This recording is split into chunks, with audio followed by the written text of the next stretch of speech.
Hey guys, I'm Alana and welcome to Button Bash. Now this feels like a really weird thing to say, but Insomniac's Sunset Overdrive is really fun. I know, right? A video game being fun? Who'd have thought? It's an open-world third-person shooter that involves an entire city being overrun by mutants thanks to an evil corporation called Fizco, lazily debuting an energy drink that mutates people, and is, in nearly every way, a fun game. Even the punk rock comic book acid trip art style is genuinely fun to look at, with explosive visuals being pegged at you as fast as you can absorb them. So you, the hero, are not a mutant. Yay! Of course, this means plenty of bathing in the fluoro-orange blood of exploding mutants who are referred to as OD, all thanks to a lovably ridiculous set of weapons.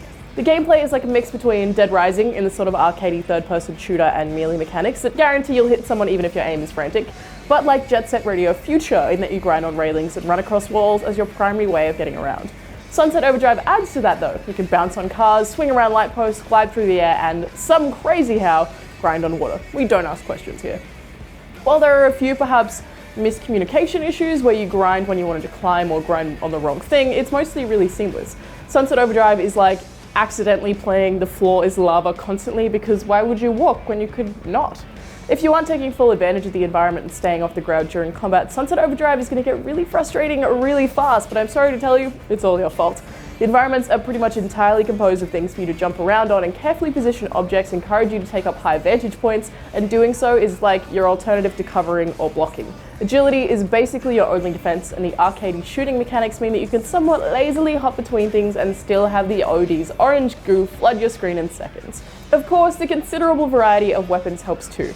My favourites were the Flaming Compensator, which is effectively a really fiery shotgun that kind of resembles male genitalia, which is not why it's my favourite, and the TNT Teddy, which is a more cartoony style of RPG that shoots teddy bears strapped to dynamite rather than grenades.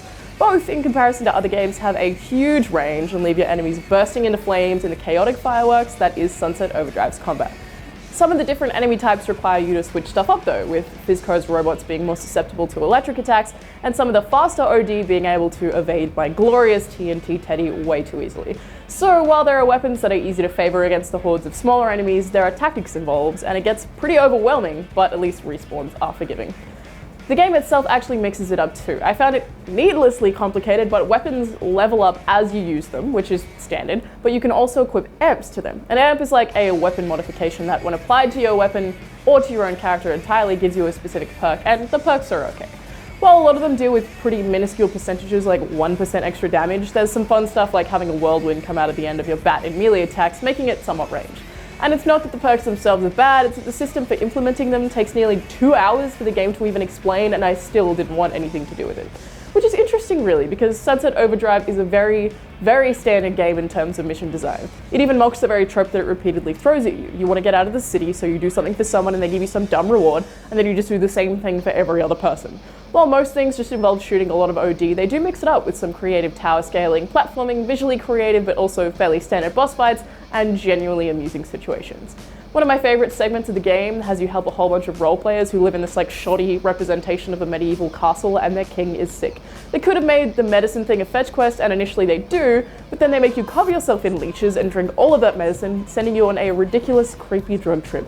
So yeah, it's fun. And aside from knowing the basic design of missions will be familiar series of fetch quests, there's a whole lot of delight in figuring out exactly how they'll make you do it. My biggest issue with Sunset Overdrive though is the dialogue. I found a lot of the jokes just horribly obnoxious and cringeworthy, like every single sentence was just a desperate attempt to be the next Deadpool. I played as a male character, though your character is fairly customizable, and I did have the option to pick a female, but he was just so intolerably jockey and bro-y that I kind of wanted to slap him a little bit, especially since he just makes fun of the nerds in the game all the time. What a jerk. So I feel like most people will enjoy Sunset Overdrive, even knowing that it will completely ruin your attention span. There are plenty of you that will hate the humor and plenty that will find it hilarious, but it's hard not to imagine the creativity not being unanimously well-liked. Sunset Overdrive is currently available on the Xbox One. I'm Alana, thanks for watching Button Bash.